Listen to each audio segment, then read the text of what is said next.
아가서 2장 10절에서 14절.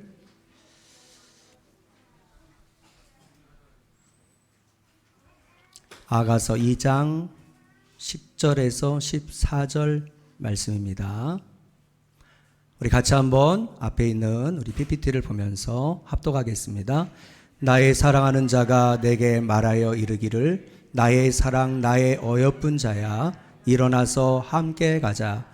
겨울도 지나고 비도 그쳤고 지면에는 꽃이 피고 새가 노래할 때가 이르렀는데 비둘기의 소리가 우리 땅에 들리는구나. 무화과 나무에는 푸른 열매가 익었고 포도나무는 꽃을 피워 향기를 토하는구나. 나의 사랑 나의 어여쁜 자야 일어나서 함께 가자. 바위 틈 낭떠러지 은밀한 곳에 있는 나의 비둘기야 내가 내 얼굴을 보게 하라. 내 소리를 듣게 하라. 내 소리는 부드럽고 내 얼굴은 아름답구나. 아멘. 오늘은 부부 사랑 주일입니다. 부부란 세상에 많은 관계들이 있는데 제가 생각해 보면 참 부부라는 이 관계가 말로는 어떻게 설명할 수 없는 아주 특별한 관계. 어떻게 보면 세상 가운데서 가장 특별한 관계가 아닌가라는 생각이 들어요. 왜냐하면 전혀 다른 부모에게서 태어났고 성도 다르죠. 남성, 여성. 또 자라온 환경도 달라요. 성격도 다르고 배경도 다르고 입맛도 다르고 하여튼 부부들 보면 저도 그렇고 거의 맞는 게 없는 정도로 물론 성격이나 유형이 비슷한 경우가 있는데 대부분의 경우는 부부들은 정반대의 유형을 가지고 있어요. 그런 사람들이 함께 만나서 사랑을 하고 나중에는 가정을 이루고 그 사이에 사랑의 축복의 선물인 자녀가 태어나고 그런 가운데서 인생을 함께 개척해 나가는 부부의 관계. 정말 특별한 관계라는 정말 특별하다는 생각이 듭니다. 남자가 여자를 만나서 서로 한 몸을 이루고 한 가정을 이루는 것은 하나님의 놀라운 계획하심이었습니다. 하나님께서 태초에 사람을 창조하셨는데 마지막 6번째 날 남자를 창조하시고 가만히 보니까 아담을 보니까 너무 외로워 보이는 거예요. 다른 짐승들은 다 짝이 있는데 근데 사람만 짝이 없어요. 외로워 보여요. 보기가 좀 측은해서 짝을 만들어주자. 그래서 돕는 배필을 허락하여 주신 것이죠. 그래서 남자에게서 그 갈비뼈를 취해서 여자를 창조하시고 하나님이 친히 결혼이라는 제도를 이 땅 가운데 태초에 세우신 거예요. 그래서 여러분들 하나님께서 아담의 갈비뼈로 만든 그 여성인 첫 여인 하와를 아담에게 이끌어올 때에 자기 몸 갈비뼈에서 취해진 여자였지만 너무 그 여인을 보니 아름다워 보이는 거예요. 그래서 창세기 2장 23절 24절에서 아담은 그렇게 놀라운 사랑의 고백을 하는 거죠. 아담이 이르되 이는 내 뼈 중에 뼈요 내 살 중에 살이라. 이것을 남자에게서 취하였은즉 여자라 부르리라 하니라. 이러므로 남자가 여자를 부모를 떠나 그의 아내와 합하여 둘이 한 몸을 이룰지로다 라는 거죠. 제가 오늘 부부 사랑의 주일이니까 서프라이즈 제가 처음으로 우리 교인들에게 그리고 정말 오랜만에 몇십 년 만에 저의 결혼식 사진을 한번 보여드리려고 합니다. 한번 보세요. 27살 우리 아내 26살 정말 어린 나이에 1992년 12월 12일 첫눈이 내리는 날 그때는 무슨 사진 찍는 게 없어요 지금처럼. 그래서 당일날 아침 일찍 그 창덕궁인가에서 오들오들 떨면서 그렇게 사진을 찍었죠. 예. 우리 아내한테 지금 허락을 안 받고 보여주는 거예요. 얘기하면은 하지 말라고 할까봐 그래서 은밀하게 지금 이렇게 사진을 밴드에 있는 것을 찾아서 보여줍니다. 어떻게 보기 좋아요? 너무 앳돼 보이잖아요. 27살짜리 아기가 뭔 결혼이 뭔지를 모르고 그리고 이렇게 만나서 결혼을 한 거예요. 지나온 삶을 돌아볼 때 아내를 만나서 지금의 가정을 이룬 내 모습을 보면 좀 신기하다. 그리고 감사하다라는 생각이 들어요. 왜? 제가 이렇게 무슨 여자한테 가서 이렇게 프로포즈하고 뭐 이렇게 무슨 뭐 발라당 까지고 이런 성격이 아니라 내성적이고 이렇게 교제를 할 만한 유형이 아니거든요. 근데 어떻게 하다 보니까 이렇게 여자를 만나서 결혼까지 하게 됐다 하면은 참 이해가 안 될 때가 있어요. 그래서 우리 아내가 저를 구제해 준 거죠. 네, 그렇게 생각을 해요. 시골에서 제가 고등학교를 졸업을 하고 이제는 서울신학대학의 목회자가 되기를 위해서 1985년도에 입학을 해서 부천으로 오게 되었죠. 그러다 보니 이제는 제가 서울에서 다닐 교회가 없는 거죠. 제가 아는 분이 없으니까요. 그래서 우리 시골교회 목사님께 부탁을 드렸죠. 목사님, 서울에 올라가면 어떤 교회를 다녀야 될지 모르겠습니다. 아는 교회도 없고 아는 목사님도 없고 그래서 한번 소개해 주세요. 그랬더니 바로 그 시골교회 우리 모교회 목사님께서 구로 성결교회의 목사님을 아시는 거죠. 그래서 그 교회 한번 찾아가 봐라 해서 가서 인사를 드리고 신학대학 1학년, 2학년 군대 가기 전에 2년 동안 그 교회에서 주일학교 사역을 제가 하게 되었습니다. 바로 그 구로 성결교회에서 우리 아내를 만난 거죠. 제가 대학교 1학년 때 고3이었습니다. 저는 주일학교고 우리 아내는 그냥 중고등부, 고등부 학생이었고 부회장이었죠. 제가 2학년이 되었을 때 우리 아내가 이제는 20살이 되어 주일학교 교사가 되었는데 하필이면 회계를 하게 됐어요. 돈을 맞는 회계. 그러니까 이 회계는 자주 만나요. 저는 전도사가 아닌 신학생이었는데 그래서 양형태 전도사님이 아니라 양형태 선생님. 그래서 만나서 주일학교 뭐 간식도 사야 되고 무슨 행사 때 무슨 또 상품도 사야 되고 그래서 막 영등포 이렇게 다니면서 같이 이제 그런 시간들이 있었는데 그때는 아무런 관계도 아니었죠. 그래서 제가 한번 생각을 해봐요. 만약에 제가 다른 교회를 다니게 됐다면 우리 아내를 만나 결혼해서 가정을 이룬다는 것은 1%의 가능성도 없어요. 그 넓은 서울에 수백 개의 여러분들 교회가 있을 텐데 우리 아내를 만날 수 있겠어요? 아무런 인연이 없는데. 또 제가 군대에 갔을 때에 아내가 저에게 인생 상담을 요청하는 편지를 장문의 편지를 보내왔어요. 그래서 주변에 청년들 중에 아니면 고등부 아니면 무슨 뭐 전사님이라 중에 이렇게 마음을 터놓고 고민거리를 얘기할 만한 대상이 없었던 거예요.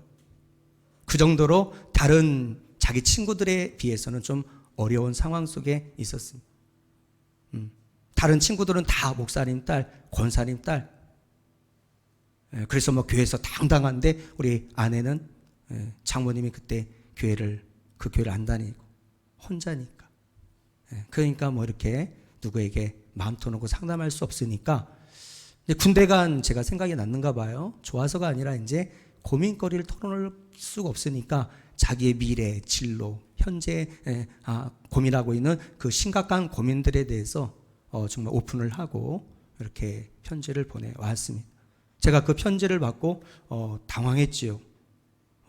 다른 우리 구로동에 있는 구로교회 청년들은 정말 저를 이렇게 따라주고 우리 주일학교 아이들, 주일학교 선생님들 다 논산훈련소 있을 때 자대 배치 봐서 철원에 있을 때에 다 국군 아저씨께 하면서 이제는 위문 편지를 보냈는데 유일하게 편지를 안 한 청년이 우리 아내였어요. 그 정도로 관계가 없었고 숙기가 없었거든요. 근데 그런 편지를 받으니까 당황스러웠죠. 그럼 한편으로는 또 고마웠어요. 저에게 그것도 다 같은 남자도 아닌 그런데 자기 가정 이야기, 개인 이야기를 진로에 대한 이야기를 하기가 쉽지 않을 텐데 저를 이제 신뢰한다라는 거지요. 그래서 편지를 읽으면서 나름대로 기도하면서 최선을 다해서 답을 해주게 되었는데 그것이 계기가 되어서 갑자기 군대에서 외로우니까 그래서 우리 아내에 대한 생각이 든 거죠. 그래서 제가 군인 정신으로 밀어붙여서 프로포즈를 하게 되었습니다. 나랑 사귀자. 그랬더니 겨우 21살짜리 이 청년이 뭘 알아요?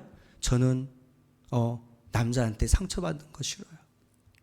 저는 결혼을 전제로 하지 않는 이성교제는 저는 원치 않아요. 어린 나이에. 그래서 제 뻥을 친 거죠. 결혼하겠다. 자기하고. 그러니까 프로포즈를 받아달라. 그래서 편지로 이렇게 교제가 된 거예요. 27개월 동안 그렇게 이제 편지를 주고받게 되었는데요. 그래서 이제 결국에는 결혼을 하게 되었고, 그래서 이제는 자식을 낳고 짧지 않은 27년이라고 하는 세월을 한 집에서 우리 부모님과 같이 산 시간보다도 훨씬 더 긴 시간들을 한 공간에서 부부라는 이름으로 같이 지금 제가 살고 있어요. 앞으로 언제까지 함께 살지는 모르겠지만 기도하고 있습니다. 하나님의 은혜로 둘 다 건강을 하나님 허락하여 주셔서 80세 이상 같이 해로했으면 하는 그런 소망을 갖고, 그래서 열심히 건강관리하고 어제 저녁에도 또 다이소까지 응암역까지 또 같이 걷기 운동하고 그렇게 하는 중입니다. 이 아가서라고 하는 것은 짧은 성경인데요. 이 아가서에는 하나님이란 단어가 없어요. 근데 이 아가서는 남녀 간의 사랑 이야기예요. 솔로몬 왕과 술람미 여인이라고 하는 두 사람 간의 아름다운 남녀 간의 사랑 이야기를 기록해 놓고 있어요. 그 분명히 뭔가 하나님 뜻이 있어서 아가서를 솔로몬 왕을 통해 쓰게 하셨겠죠. 그래서 우리에게 남겨주셨는데, 오늘 이 아가서 말씀을 통해서 오늘 우리에게 주시는 메시지는 무엇인가 한번 우리가 생각해 보려고 하는데요. 행복한 가정, 행복한 부부, 누구나 꿈꾸는 거죠. 최고의 우리의 소망은 가정이죠. 어떻게 하면 행복한 부부가 되고 행복한 가정이 될 수 있을까? 우리 짧은 본문에서 세 가지 요소를 한번 묵상하며 살펴보았는데요. 첫 번째 요소는 사랑입니다. 행복한 가정이 되는 절대적인 요소, 사랑. 부부가 하나 되고 사랑하는 행복한 부부 관계, 사랑입니다.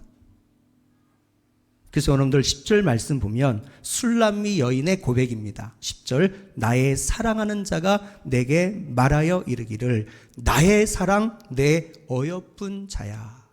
술람미 여인은 솔로몬 왕을 향해서 나의 사랑하는 자라고 고백합니다.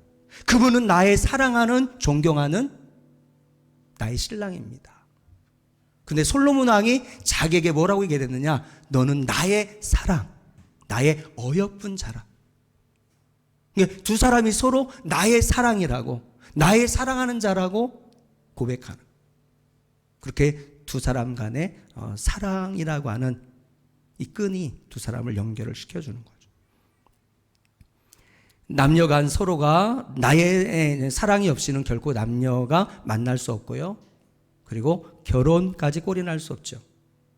서로 간에 진전한 사랑이 있고 서로에게 끌림이 있을 때 인생의 최고의 결단, 저 여자와 저 남자와 결혼해서 가정을 이루겠다고 하는 이 엄청난 결단을, 쉽지 않은 결단을 하는 가운데에서 결혼해서 가정을 이루는 거 아니겠습니까?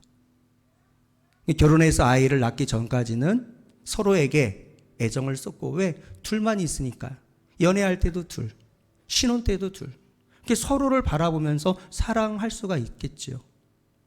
근데 저의 경험도 그렇고 대다수의 부부들의 경험을 보면 첫 아기가 태어나면, 또 둘째가 태어나면 이제 부부간에 좀 관계가 조금 좀 틈이 생기죠.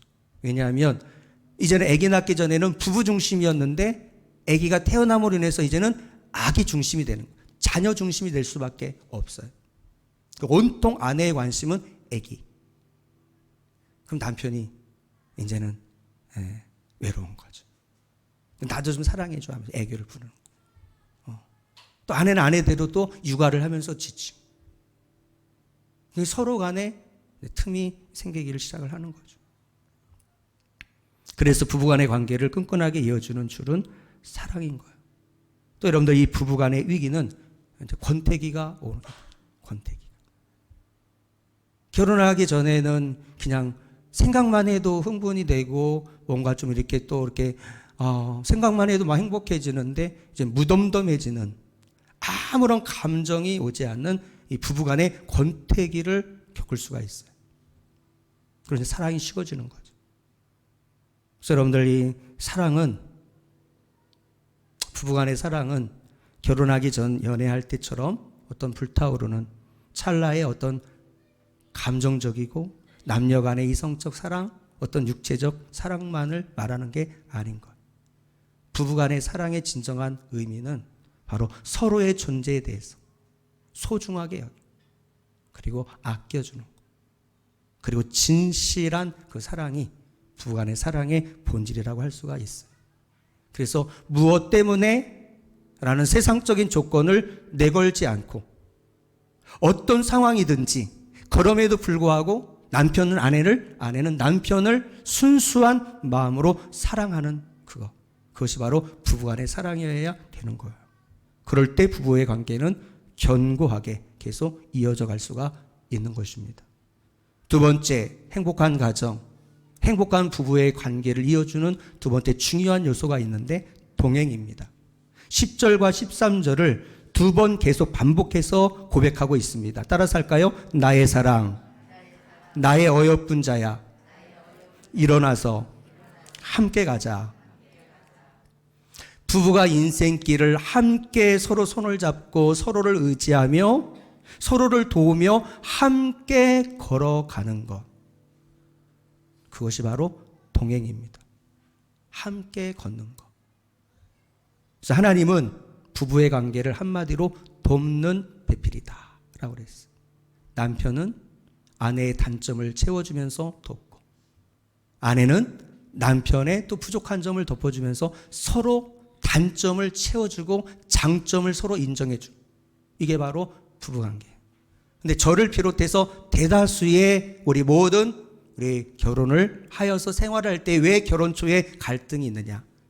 이 돕는 배필이라고 하는 영적인 의미를 모르고 나의 기준에 맞추려고 하는 거. 음식, 잠자는 거, 뭐 여러분들 온도 아니면은 무슨 뭐 다른 모든 것들을 다 내 중심에서 자꾸 아내에게 남편에게 왜 다른 건데 틀리냐라고 하면서 돕는 관계인데 서로 일방적으로 주장을 하다 보니 거기에서 갈등이 생기고 다툼이 일어나고 상처를 받고 왜 그런가 뭐 이런 하면서 이제 부부간의 어려움을 겪게 되는 거예요. 부부의 관계는 어느 한쪽의 일방적인 사랑이 아니 그것은 진정한 사랑이라 말할 수 없지요. 아내도 남편을 존중하죠. 남편도 아내를 사랑해줘. 이런 같이 여러분들 하는 이런 사랑이어야 진정한 부부간의 사랑일 수가 있는 거예요. 그래서 서로에 대한 섬김, 서로에 대한 신뢰, 서로에 대한 이해, 서로에 대한 배려의 마음을 가지고 함께 가정을 세워가고 함께 인생길을 개척해 나가는 것. 그게 부부인 것. 그렇게 될 때 그 가정은 견고한 반석 위에 집을 지은 것과 같은 견고한 부부관계가 될 수 있고 건강한 가정이 될 수가 있는 것입니다. 요즘 간혹 가정의 중심이 자녀가 되는 것을 보게 됩니다. 자녀의 미래를 위해서 우리 부모가 희생하는 것은 누구에게나 있는 인지상정인 것. 부모라면 자식을 애틋하게 사랑. 저는 지금도 다 큰 아이지만 저는 집에 들어갈 때 우리 에게 왔니? 저 계속 그렇게 들어왔기 때문에 우리 부모님한테 다 큰 성년인데도 우리 애기라고 얘기를 해요. 근데 거부감이 없어요. 계속 그렇게 불러왔기 때문에. 부모의 눈에는 그렇게 보이는 거죠. 너무 그냥 특별한 존재인 거죠. 자식. 부모가 존재하는 이유는 자식을 위해서 희생하는 거죠. 자식을 위해서 존재하는 거죠. 그렇다고 해서 자녀를 위해서 부부의 관계를 포기해서는 안 되는 것입니다. 그런 면에서 저는 자녀의 교육을 위해서 부부가 서로 헤어져 사는 기러기 아빠. 이것은 맞지 않다고 생각을 해요. 우리 중학교 1학년 때 반 회장이었던 우리 친구가 공부를 잘했죠. 그래서 지금 우리 시골에서 서천에서 치과 의사를 하고 있어요. 근데 두 딸이 있는데 참 이뻐요, 아이들이. 카톡에 보니까. 근데 이 두 아이들의 교육을 위해서 어렸을 때 자기 아내와 함께 캐나다로 유학을 보냈어요. 지금 그 아이들이 다 컸죠? 20대가 됐죠? 지금까지 우리 친구는 기력이 아파요. 그 친구를 볼 때 돈은 많이 벌고 서천에서 유명한 여러분들 치과의사로서 서천 군을 위해서 많은 직책을 가지고 배드민턴 협회 협회장, 무슨 학교 무슨 지원하는 거 돈 있으니까요. 좋은 일 많이 하는데 저는 생각해 봐요. 사랑하는 아내와 떨어져서, 사랑하는 아이들과 떨어져서, 그것도 하루 이틀, 한두 달이지. 매 학기마다 방학 때 외에는 만날 수가 없다고 생각해 봐요. 몇십 년 동안. 그건 온전한 가정이 아닌 거예요. 그건 온전한 부부 생활이 아닌 거예요. 그것은 자녀를 정말 사랑해서 하는 현명한 선택이 아닌 거예요. 만약에 부부가 이렇게 희생을 해서 자녀가 미국의 캐나다의 명문 대학에 들어가고 또 여러분들 좋은 회사에 들어갔다고 칩시다. 네, 만약에 그 대가로 인해서 값비싼 대가로 부부간의 관계가 깨지고 행여라도 가정이 해체된다면 어떻게 될 것입니까? 그래서 가정의 중심은 결코 자녀가 아닙니다. 자녀를 사랑하지만 여러분 우리가 오해하면 안 돼요. 하나님은 가정의 중심에 부부를 두셨습니다. 부부가 중심이 되는 가정이 건강한 가정이에요. 여러분 품 안의 자식이라고 지금 우리 영유 아들 너무 이뻐요. 아니 우리 초등학교 아이들 정도까지는 이뻐요. 품 안의 자식이. 초등학교 5학년 6학년 되면요 품 안의 자식이 아니에요. 이미 사춘기가 들어가면 이제 독립심이 생겨가지고 엄마 아빠 말 듣지 않아요. 내 얘기합니다. 결국에는 언젠가 우리 자녀들은 커서 부모 품을 떠나야 될 아이예요. 그리고 떠나보내야 되는 게 맞아요. 그래서 떠나보낸 자식들이 장성해서 사랑하는 남자를 만나고 사랑하는 여자를 만나서 서로 가정을 이루어서 둘이 한 몸을 이룰지로다 라고 창세기 2장이 분명히 말씀하고 있기 때문에 지금부터 우리 자녀들을 떠나보내는 훈련을 해야 돼요. 근데 부부는 안 해요. 부부는 죽을 때까지 자신들이 원하는 한 가정을 지키는 한 부부는 이 세상 끝나는 날까지 계속되는 게 부부인 거예요. 그래서 이런 부부가 중요한 거예요. 그래서 부부가 하나가 되어서 서로 돕고 함께 손을 잡고 걸어가며 동행할 때 이런 가정의 중심이 딱 잡히는 그리고 가정은 건강한 가정이 됩니다. 그것이 자녀를 위한 거예요. 부부간의 사이가 좋고 부부가 딱 그 가정의 중심이 딱 되어주면 자식들은 안전해요. 서로 사랑하는 엄마 아빠를 보면서 안정감을 가져요. 자존감이 건강해요. 어딜 나가든지 자신감이 있어요. 근데 부부관계가 흔들리면 자식들의 안정감, 마음의 상처를 받고 흔들려 아이들이. 어딜 가도 자신감이 없고 기가 죽어요. 그래서 여러분들 부부가 딱 중심이 돼서 가정을 지키는 함께 걸어가는 동행. 굉장히 중요한 가정을 지키는 요소라고 말할 수가 있어요. 이런 동행을 위해서 실제로 부부간에 각방을 쓰는 것도 성경적이질 않아요. 고린도전서 7장 5절에 보면 서로 분방하지 말라. 다만 기도할 틈을 얻기 위하여 합의상 얼마 동안은 하되 다시 합하라. 이는 너희가 절제 못함으로 말미암아 사탄이 너희를 시험하지 못하게 하려 함이라. 그래서 어쩌다가 예전에 한번 TV에 보니까요 연예인들 부부들이 우리는 각방을 쓴다, 우리는 안 쓴다. 그래서 누구는 막 이렇게 체온이 막 뜨거워서 이렇게 추위에 약해서 그래가지고 막 각방을 쓰다 보니 이제는 10년이 됐다, 20년이 됐다, 이제는 자연스럽다. 그런데 외롭다. 한 집에 살지만 각방을 쓰다 보니 온전한 부부 관계가 회복이 안 되는 점점 멀어지는 거예요. 결국 인간관계는 만나야, 부딪혀야, 부대껴야 거기에서 사랑이 생기고 정이 드는 것이지. 몸이 멀어지면 마음도 멀어지는 것이 관계인 거예요.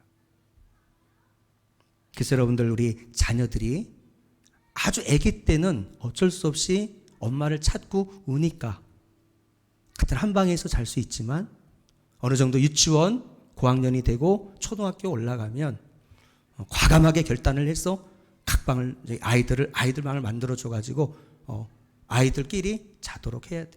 부부는 부부끼리 자는. 그럴 때 부부간의 관계가 깊어지고 아이들은 또 자립심을 가지고 또 그렇게 또 건강하게 살아가는 아이들이 될 수가 있는 거죠. 세 번째 요소는 희망입니다. 자, 11절, 12절 한번 같이 읽어볼까요? 주보에 나와 있지요. 자, 11절, 12절 여러분들만 한번 큰 소리로 한번 읽겠습니다. 시작.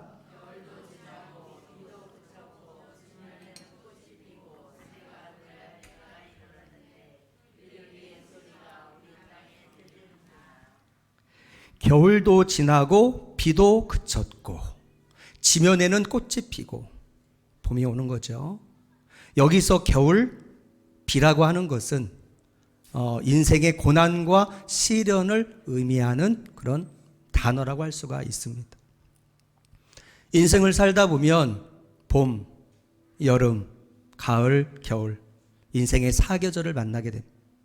이미 다 여기 계신 우리 어느 정도 결혼해서 아이를 낳고 살아가는 우리 모든 성도님들은 이미 인생의 사계절을 겪으셨을 거예요. 물론 결혼하지 않았어도 겪을 수 있겠지만 인생의 봄날과도 같은 희망이 가득한 날이 있는가 하면 인생의 가을처럼 하는 일마다 잘 돼요. 가정이 행복해요. 부부간의 관계 회복 너무 좋고 아이들 너무 건강하게 잘 자라주고 문제가 아무것도 없어요. 우리 남편 직장에서 잘 나가고 하는 일 너무 잘 되고 믿음 안에서 함께 신앙생활을 하는 것은 우리 가정을 볼 때 풍성한 열매를 맺는 인생의 가을. 행복한 시간이죠.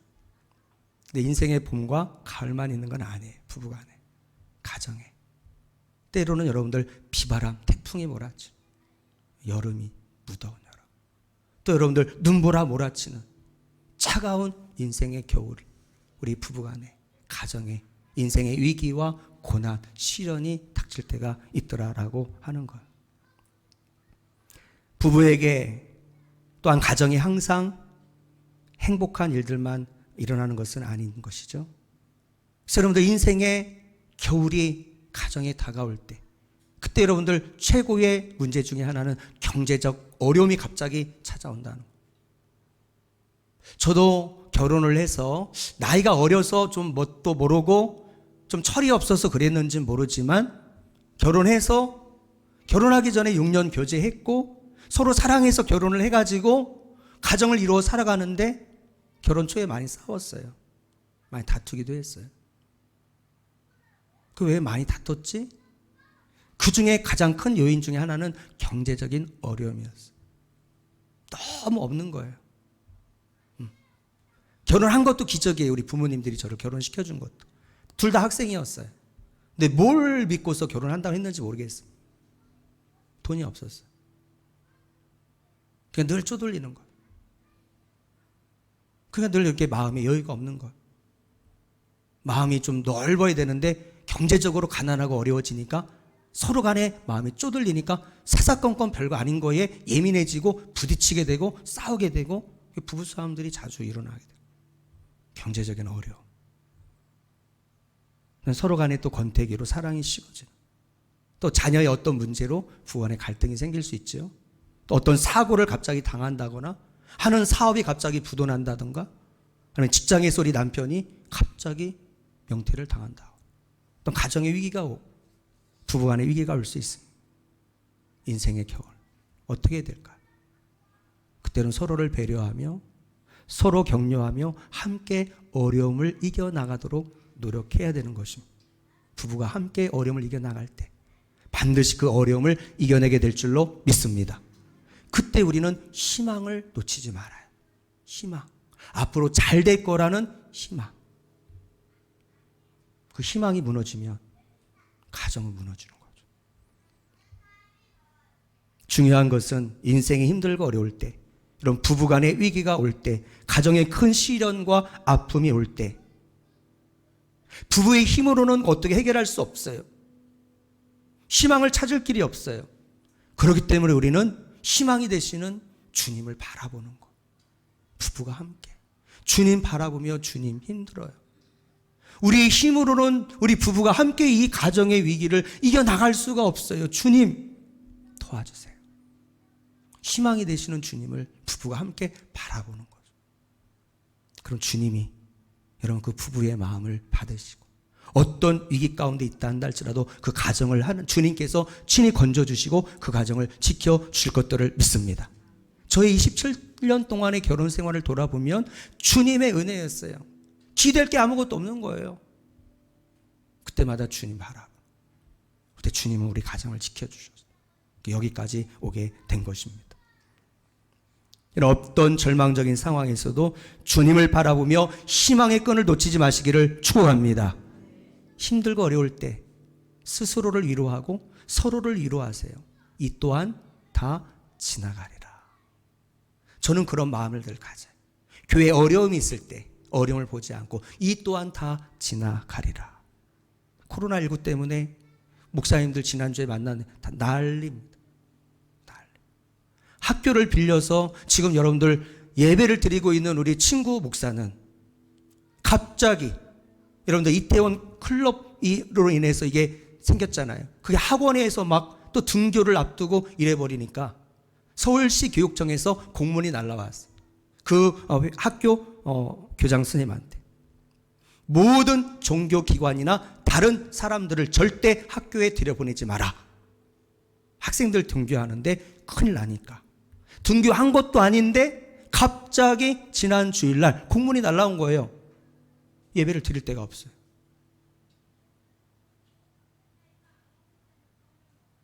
그리고 교역자들이 머리를 맞대고 아무리 해결책을 찾으려고 해도 예배 공간이 없어요.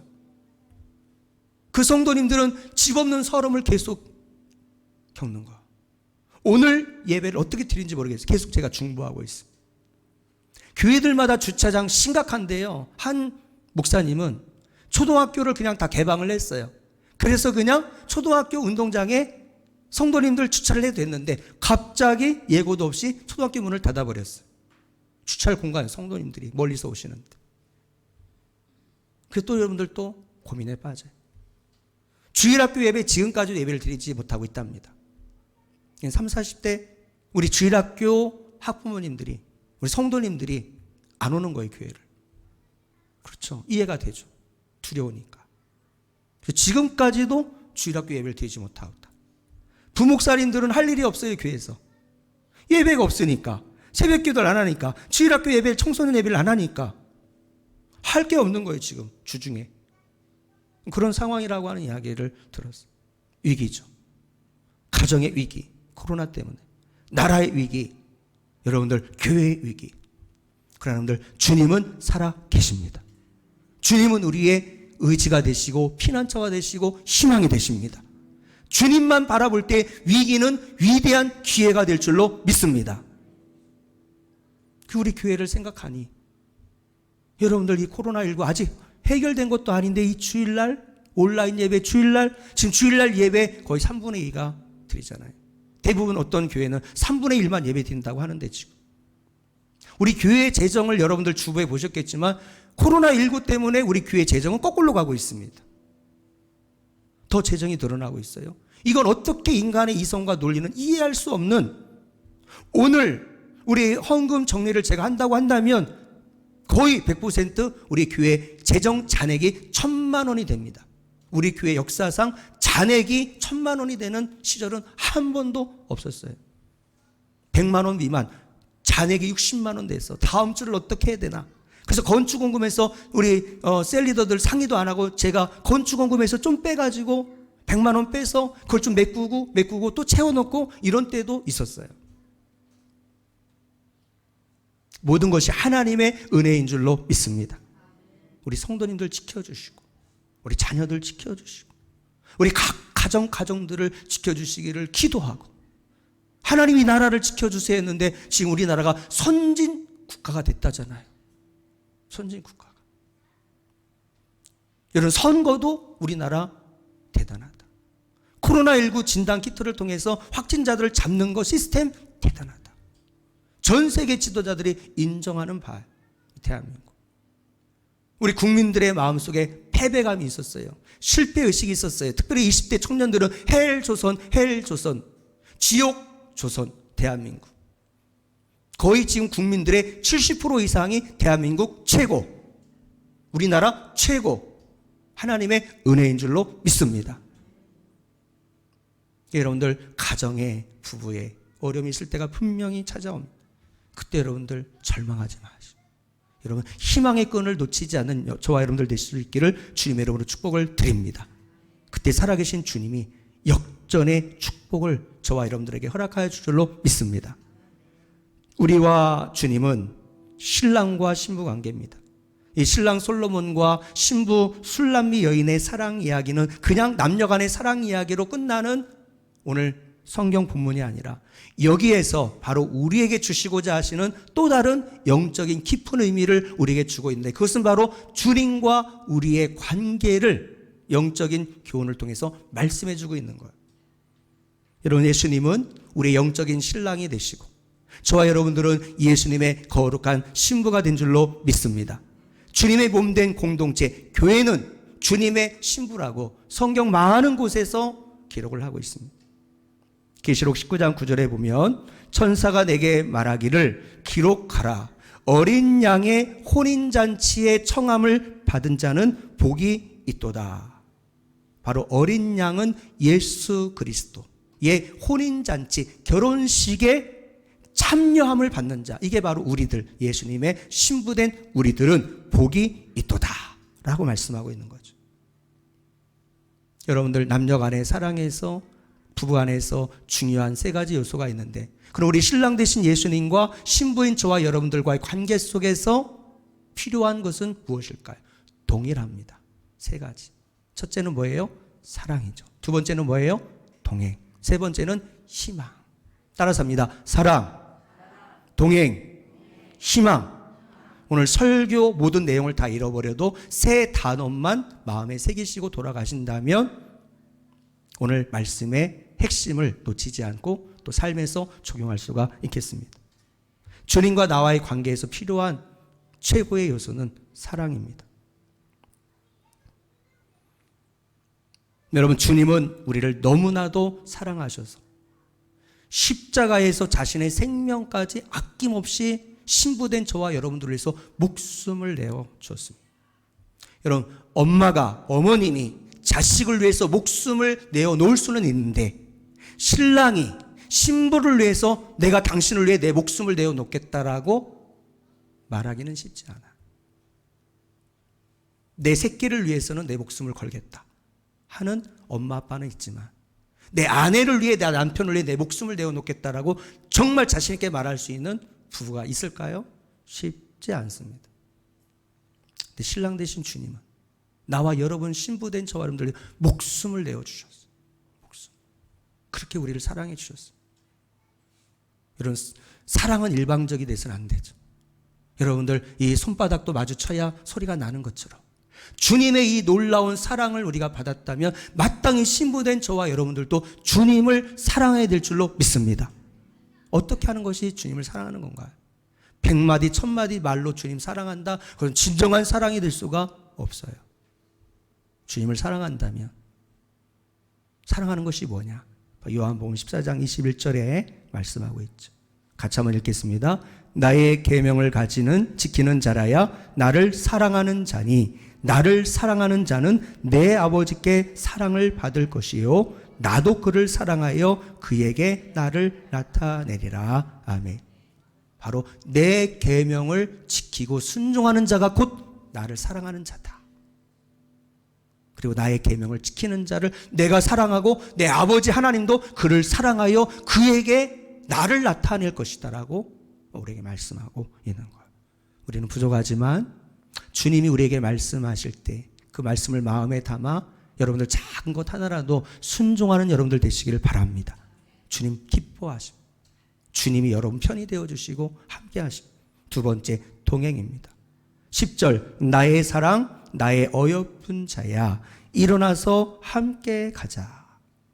1차적으로 지금 솔로몬 왕이 자기 사랑하는 연인인 술람미 여인에게 하는 고백이지만 동일하게 이 말씀은 바로 신랑 되신 주님이 신부된 저와 여러분들에게 하시는 말씀입니다. 다시 한번 따라서 할까요? 나의 사랑 나의 어여쁜 자야 일어나서 함께 가자. 이 사실을 알고 오늘 마지막 찬송가를 우리 복음송가를 부를 때 감동에 여러분들 그런 마음이 몰려옵니다. 나의 사랑 나의 사랑 나의 어여쁜 자야 일어나 함께 가자. 나의 사랑 나의 사랑 나의 어여쁜 자야 일어나 함께 가자. 주님의 음성입니다. 나를 향한 주님의 목소리입니다. 나와 여러분을 향해서 너는 나의 사랑이야.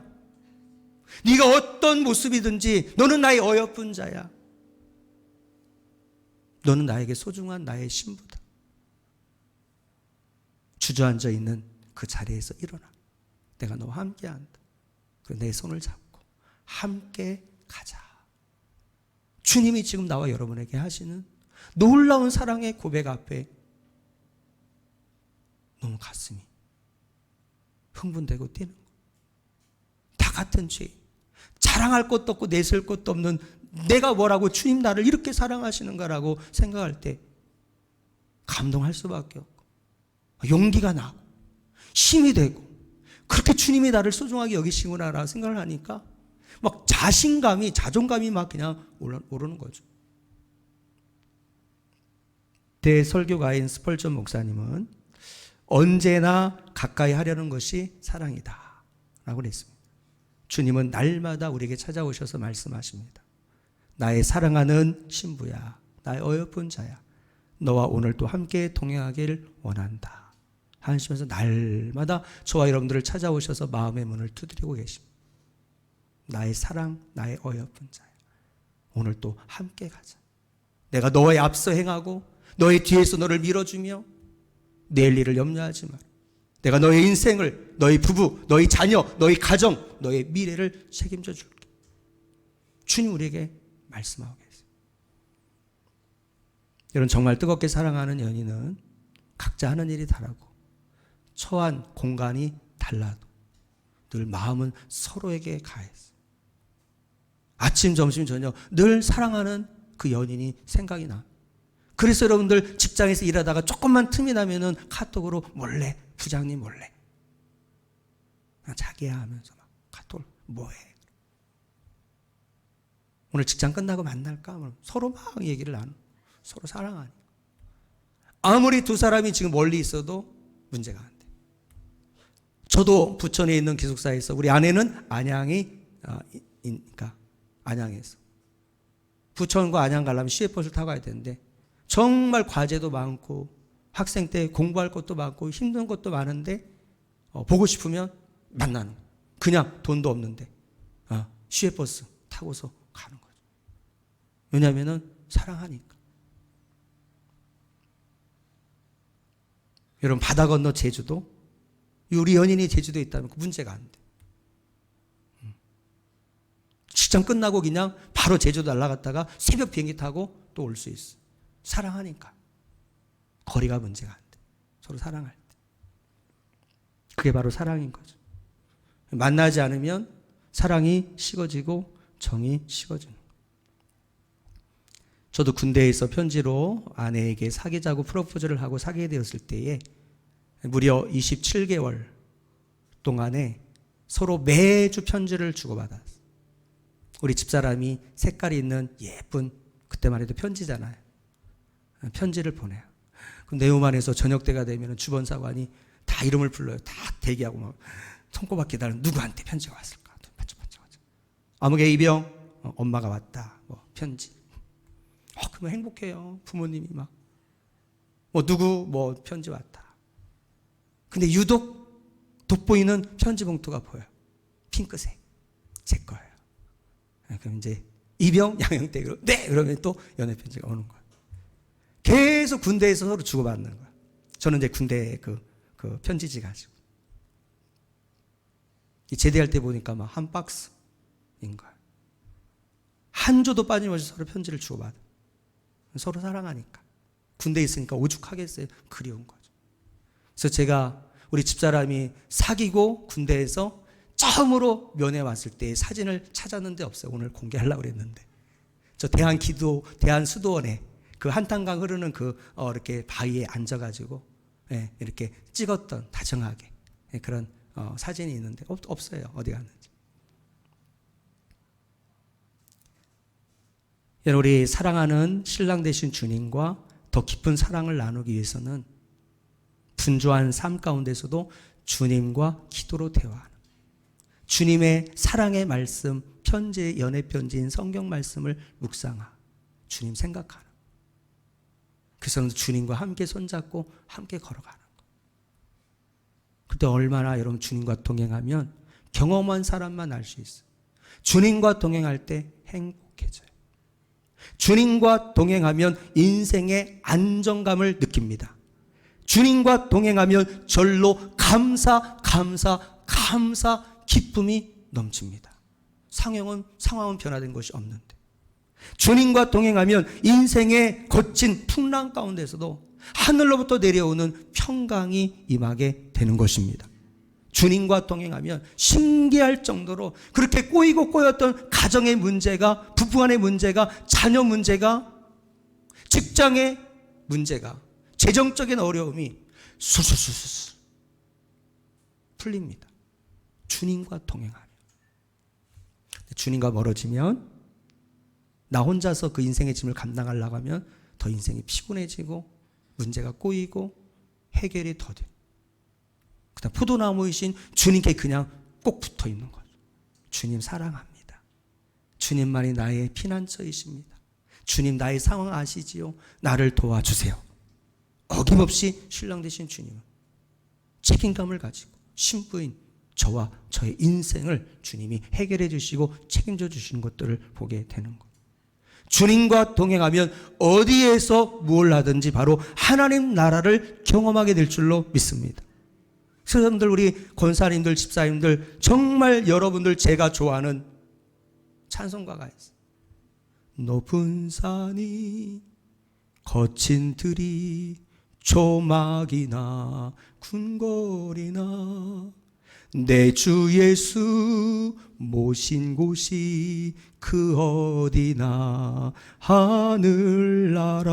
우리 후렴 같이 한번 할까요? 할렐루야 할렐루야 찬양하세. 내 모든 죄 사함 받고 주 예수와 동행하니 그 어디나 하늘나라. 할렐루야. 마지막 주님과의 관계, 희망입니다. 로마서 8장 35절에 37절 같이 한번 읽겠습니다. 누가 우리를 그리스도의 사랑에서 끊으리요? 환난이나 곤고나 박해나 기근이나 적신이나 위험이나 칼이라. 기록된 바 우리가 종일 주를 위하여 죽임을 당하게 되며 도살당할 양같이 여김을 받았나이다. 그러나 이 모든 일에 우리를 사랑하시는 이로 말미암아 우리가 넉넉히 이기느니라. 아멘. 환난이나 곤고나 가난, 기근, 경제적인 궁핍이나 어떤 위험이나 칼이나 어떤 절박하고 절망적인 상황이 있을지라도 주님은 우리의 희망이 되십니다. 우리를 향한 주님의 사랑에서 끊을 수 있는 것은 아무것도 없습니다. 내게 능력 주시는 주님 안에서 우리는 모든 것을 할 수가 있습니다. 그래서 이 모든 일에 우리를 사랑하시는 이 예수 그리스도로 말미암아 우리가 넉넉히 이기느니라. 이것이 바로 믿음인 것입니다. 십자가에 죽으셨으나 죽음의 권세 이기시고 부활하신 주님은 우리에게 절대 희망이 되십니다. 어제 뉴스를 보니까 노무현 대통령 11주기 이제는 영상과 이렇게 뉴스가 나온 걸 봤어요. 그 노무현 대통령이 기타를 치면서 그 여러분들 노래를 부르는, 그때 제가 그 노무현 대통령이 대통령 선거 이제는 정말 할 때 그게 TV에 CF로 나왔어요. 그 당에서 그걸 CF를 한 거죠. 기타를 치면서 그때 제가 눈물이 나더라. 그 무슨 노래 있잖아요. 많이 부르는. 근데 보니까 벌써 11주년이 됐다는 거. 거기에 권영숙 여사님 아내, 또 우리 자녀들, 거기 여러분들 함께 정치적인 꿈을 가지고 함께 정말 정치를 했던 우리 동반자들, 정치 동역자들. 코로나 때문에 많이는 또 국민들 중에 이렇게 또 하기를 원했지만은 모이지를 못하고 인터넷 생중계로 한다고 하면서 죽음이 갈라놓은 부부를, 자식을, 인생의 정치적인 동역자들, 죽음의 문제를 해결할 수 있는 것은 아무것도. 근데 우리 주님은 죽음의 권세를 이기셨고 우리의 절대 희망이 되어 주신 줄로 믿습니다. 주님만이 우리의 피난처가 되고 주님만이 우리의 힘이 되시고. 그래서 여러분들 오늘 우리가 찬양했던 것처럼 나의 등 뒤에서 나를 도우시는 주, 나의 인생길에서 지치고 고나요 매일처럼 주저앉고 싶을 때 나를 밀어주시네. 일어나 걸어라 내가 새 힘을 주리니 일어나 너 걸어라 내 너를 도우리. 할렐루야. 주님만이 우리 희망이 되십니다. 마지막 주님의 재림을 준비하시길 바랍니다.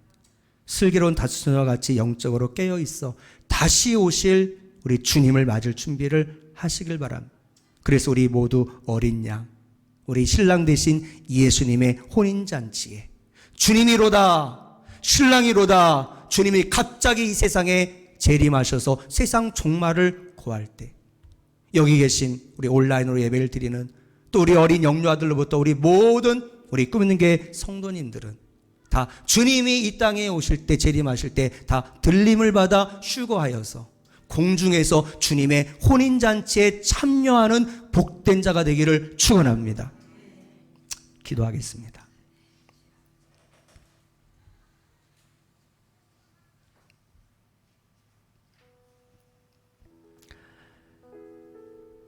사랑하는 성도 여러분, 남은 인생 부부간 서로 사랑하십시오.